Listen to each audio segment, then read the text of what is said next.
Welcome to the Gunning Truth with Roni, and it's a second consecutive defeat for the Arsenal, and so many talking points about this game. But the most important thing is Arsenal are not creating that much, and at the end of the day, we can continue to moan and groan about the referees. I'm still pissed off about the referees.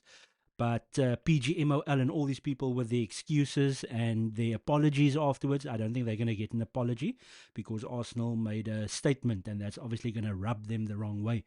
But let's take away the excuses and just Arsenal's performance in general. Now, we defended mostly well in this game. There were one or two occasions where we were probably not at our best defensively, but I don't think that Newcastle United deserved to win this game. I don't think Arsenal deserved to win this game. I think it should have been a 0-0.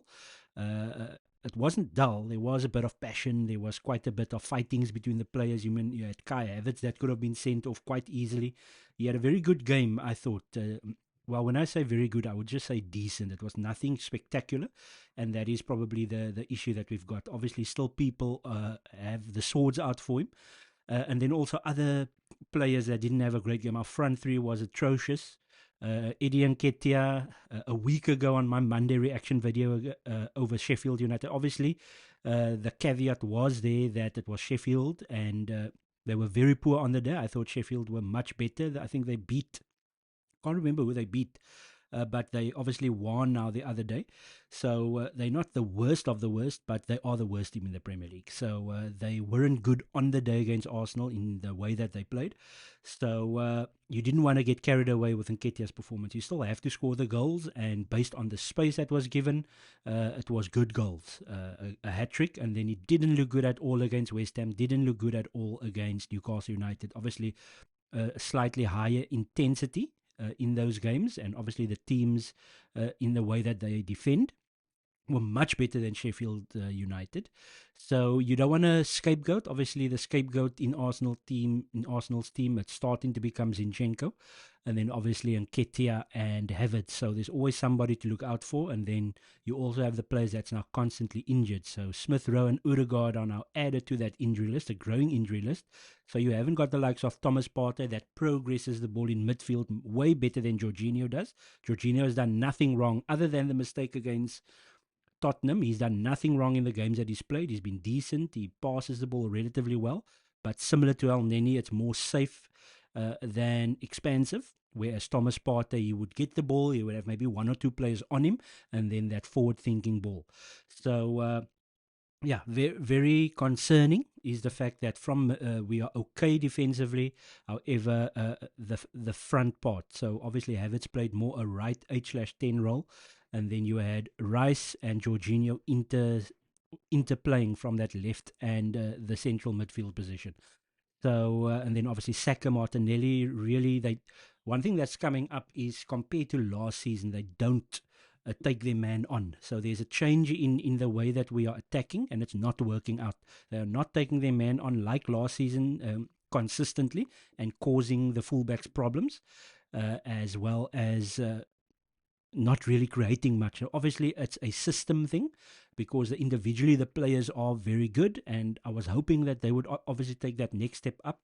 I was hoping that Arsenal could be like the Liverpool front three of Mane, Firmino, and Salah, where if the one doesn't score, then the other one scores, and then most of the time all of them scores. We are just not creating enough. So that stems from midfield, that stems from the systemic change that Arsenal have done, and I can't figure it out. Why is it? Because you've still got the likes of Saka. Something that I've picked up is that the performances tend to dip if there is niggles and all those type of things, and obviously every player has niggles. Yeah, I just find it difficult to understand as to why is it that we are not able to be a little bit more creative than we currently are.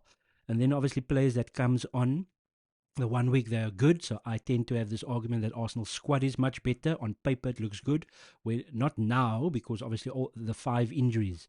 It's a huge blow, the Timber situation as well, in terms of how we use our backline. Tomiyasu comes in, does relatively well. He also didn't have a bad game yesterday. And then obviously the decisions, the PGMOL referees and all this. Obviously, we've had from Arsenal's side, we had the Havertz situation where he went quite hard into a player. I thought it was yellow, but in other games that can be a red again. And then obviously the elbow slash forearm of Bruno Guimaraes. I think that's a second consecutive game where he goes in overly physical and doesn't really get the card that he deserves.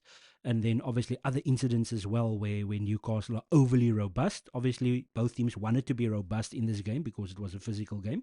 So from that standpoint, you can understand, but some of it went a little bit over the top. And then obviously 3, 4 different reasons as to why Newcastle's goal shouldn't have stood.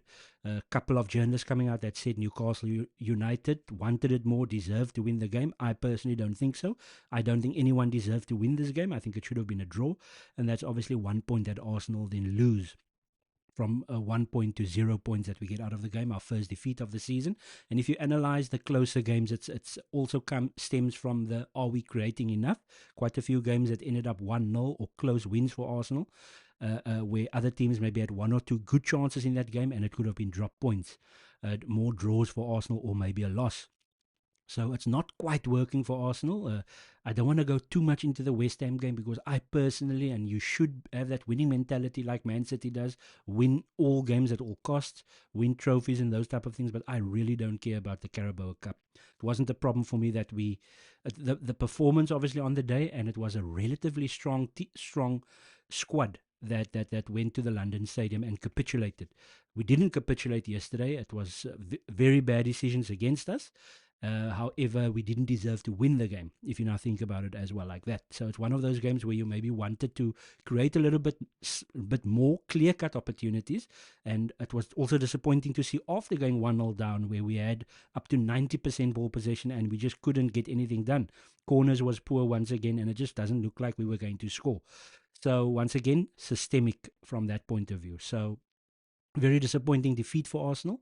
We now go ahead to games that's all in the vicinity of London. I think we've got the likes of Sevilla at home. We've got Lens at home. So we need to sort out those 2 home Champions League games. And then we've got slightly easier league games. The likes of Burnley, I think, is coming up. Wolves, Brentford away. Brentford doing, again, I know we beat them in the Carabao Cup, but they look good at home. I think they just beat West Ham, the team that we struggled with. So they are going to be, it's going to be another tough game and then a very difficult December once again. So if we don't continue to pick up points, which I think we will because it's slightly easier games, then there's international break as well. Hopefully Jesus, Smith Rowe, Odegaard, and Thomas Partey are all back after the international break. I think that we should be able to handle it with a couple of tweaks here and there. Maybe not. Should be able to handle this run of games till December. And then I think we've got Aston Villa, Brighton, and Liverpool. That's going to be a mammoth game as well. So we need to start getting form building up towards that Liverpool game, or otherwise it's going to be the same old where we get hammerings at these venues. So we have to obviously take this one on the chin. I'm saying that Arsenal didn't deserve to win. They didn't deserve to lose either. I don't think any of the 2 teams were spectacular. And then obviously the big decisions comes into play. So now it's in a situation that it's a tight game to tight or tough teams. Then there's that one decision that changes the game. So even if you are not profligate in front of the goal, maybe the opposition is defending well on the day and you are now trying to create opportunities, and then there's a decision that goes against you. So that's what's happened with Liverpool on a number of occasions, and I'm sure other teams as well. And then obviously we were on the right side of a bad decision, the Kovacic situation against Manchester City, and we ended up winning the game. So it's very disappointing to see, and whether you agree or disagree with the comments made, obviously Liverpool also did a statement after their Spurs game, and then Arsenal are doing the statement. The statements are not going to unfortunately help. I don't know how soon there will be a change of better refereeing, because it's obviously now not getting better, it's getting worse and worse.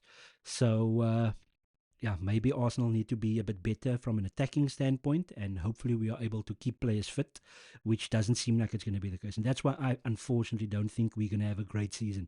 We can't keep the players fit, and we are not creating at this moment in time. So hopefully in this, another thing, I'm going to put up a little screenshot. Darren Arsenal 1, somebody that I follow on Twitter, saying something that I've been moaning about or trying to bring across to people. We don't have money to spend in January. So, and even if we say we want to be clever in the market, so I don't know if there's going to be a quality player that's going to push us on in the loan market, number one. And number two, the players that's going to push us to get to that next level is going to be more than what we can sell, whatever players we are able to sell. So, say for example, 30 million for Smith Rowe. Just using that as an example, if you want to get now a player in, you're not going to be able to get someone in that's going to make a difference in the Arsenal team, whether it's up front or as a left eight for 30 million. So that's a problem. So Arsenal's not going to have the needed funds this season, so meaning January, to be able to get that player that will be able to be good enough to push our current starting players. And if the likes of Jesus gets injured and Odegaard has maybe every now and then a bit of an issue, then it's going to be a problem. Rice can't do it himself. Jorginho isn't expansive enough to be able to push us forward. He does a job. El Neni does a job. And yeah, I don't know how we're going to go about this. It's going to be interesting to see. So we are still there and thereabouts. We've got Chelsea playing Tottenham tonight, so maybe there can be a draw in that game. Then everybody's all bunched up. So it's not the end of the world. We need to obviously make sure that we win games up until that Liverpool game. If we can go undefeated until the Liverpool game with a lot of wins, then we might be in a good position despite all the negativity about creativity as well as refereeing. Come on, you Gunners.